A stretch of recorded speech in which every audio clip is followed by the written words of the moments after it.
You took on the president on prenatal care for expectant mothers. Here's what you said in this passage. One of the things that you don't know about Obamacare and one of the mandates is they require free prenatal testing in every insurance policy in America.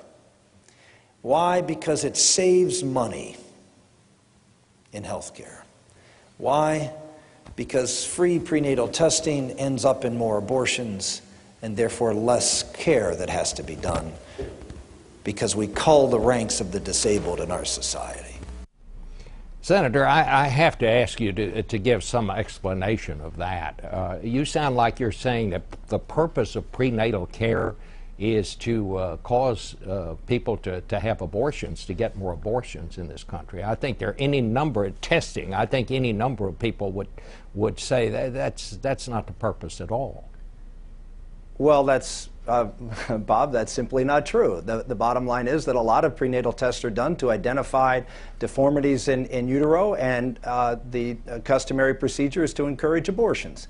And in fact, prenatal testing, that particularly amniocentesis, and I'm not talking about general prenatal care. You said prenatal care. I didn't say prenatal care shouldn't be covered. We're talking about specifically prenatal testing, and specifically amniocentesis, which is a procedure that actually creates a risk of having a miscarriage when you have it, and is done for the purposes of identifying maladies of a child in the womb. In which in many cases, and in fact most cases, physicians recommend, particularly if there's a problem, recommend abortion. We know, Bob, that 90% of Down syndrome children in America are aborted.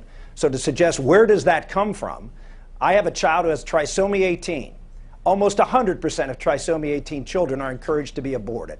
So I know what I'm talking about here. Well, I know you know what you're talking about. I know that well. I know you also had another child that was stillborn. But didn't you want to know about the? Just a minute. Well, just hold on. My child was not stillborn. My child was born alive. All right. And he lived 2 hours. And by the way, prenatal testing was. We had a sonogram done there, and they detected a problem. And yes, the doctor said, you know, you should consider an abortion. This is typical, Bob. This is what goes on in medical rooms around the country. And yes, prenatal testing, amniocentesis, does in fact result more often than not in this country in abortion. That is a fact. I stand corrected on the stillborn. You're absolutely right. I simply misspoke. But, Senator, do you not want any kind of prenatal testing? I mean, would we just turn our back on science, that this is something that expectant mothers should not go through, that it's best not to know about these things ahead of time? I mean, is that what you're saying here?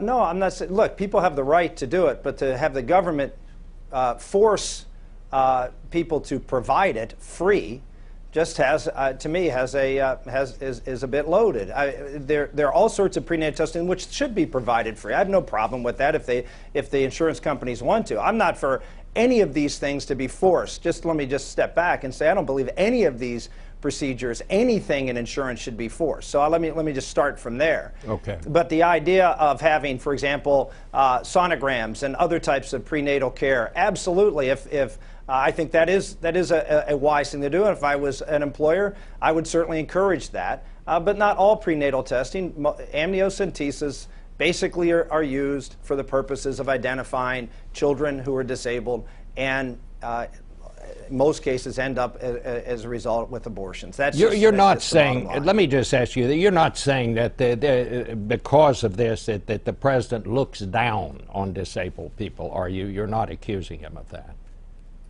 Well, the president supported partial birth abortion, and partial birth abortion is a procedure used almost exclusively to kill children late in pregnancy when they've been found out to be disabled. The president voted for a provision that said that children born alive as a result of abortions late in pregnancy who are otherwise viable should be allowed to be killed by the doctor.